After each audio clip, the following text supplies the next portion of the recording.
New video of the eruption, high up on Mauna Loa volcano, is being shared tonight across social media. The current direction of the lava flows, which shifted this morning from the summit to the northeast rift zone, indicates that there is no imminent threat to any community at this time. A preliminary map posted by the U.S. Geological Survey gives an idea where the active fissures are located, showing that they are still very close to the summit area. The communities in South Kona, near and around the southwestern rift zone, appear to be in the clear, as long as the eruption follows the patterns that have been observed historically. Here is Ken Han, the scientist in charge of the USGS Hawaiian Volcano Observatory, speaking at a virtual media briefing on Monday. This eruption started late last night and on into early this morning. It began at the summit of Mauna Loa, as most people know now, in Makuaweoveo caldera. It covered almost the entire floor of Makuaweoveo with lava. Fissure ran from the north to the south end of there. The fissure did, as we can see this morning, did actually leave the actual big caldera, but stayed in what we consider the summit area and produced some lava flows that were visible from Kona last night that appeared to be heading to the south and west, which they were.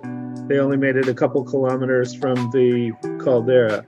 Early this morning, around 5 a.m., we started to pick up lava flows moving to the northeast, and the locus of seismic activity also moved in that direction. And we confirmed at 6:30 this morning with overflights that lava flows were moving from fissures that had opened up on the northeast rift zone. So what this means is that the volcanic activity progressed from a summit eruption to a rift zone eruption, and Mauna Loa chose the northeast rift zone to be the locus of eruptive activity. This means that, as far as we know in any historic precedents, that there has never been a eruption of Mauna Loa that activated both rift zones at the same time or during the same eruption. So we presume at this point that all of the future activity is going to be on the northeast rift zone of Mauna Loa and not on the southwest rift zone. So those residents in that area do not have to worry about lava flows. And currently right now, because the northeast rift zone empties into the saddle area, there's no real habitation up there.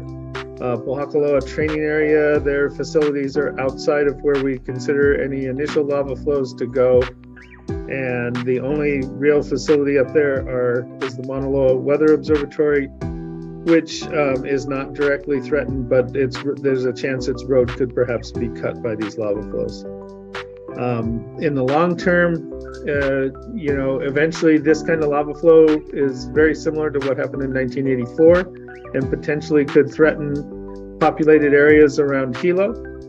But we're looking at somewhere around a week before we expect lava to get anywhere near in that direction. We're hoping that it will parallel the 1984 eruption in becoming more viscous as time goes on, and hitting flatter slopes around the saddle that slow it down. And this actually prevented the lava from getting into Hilo. And historically, this has been the case. Only a couple of eruptions have made it into the outskirts of what is current Hilo.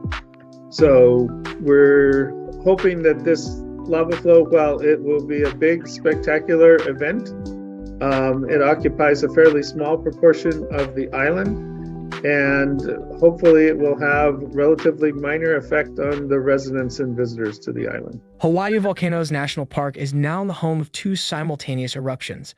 The park remains open with a few road closures.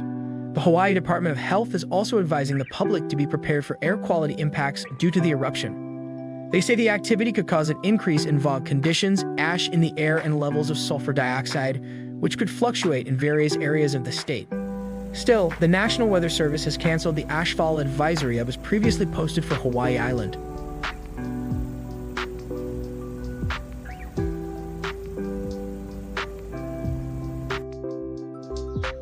Subscribe to this channel to be updated about the changes around the world.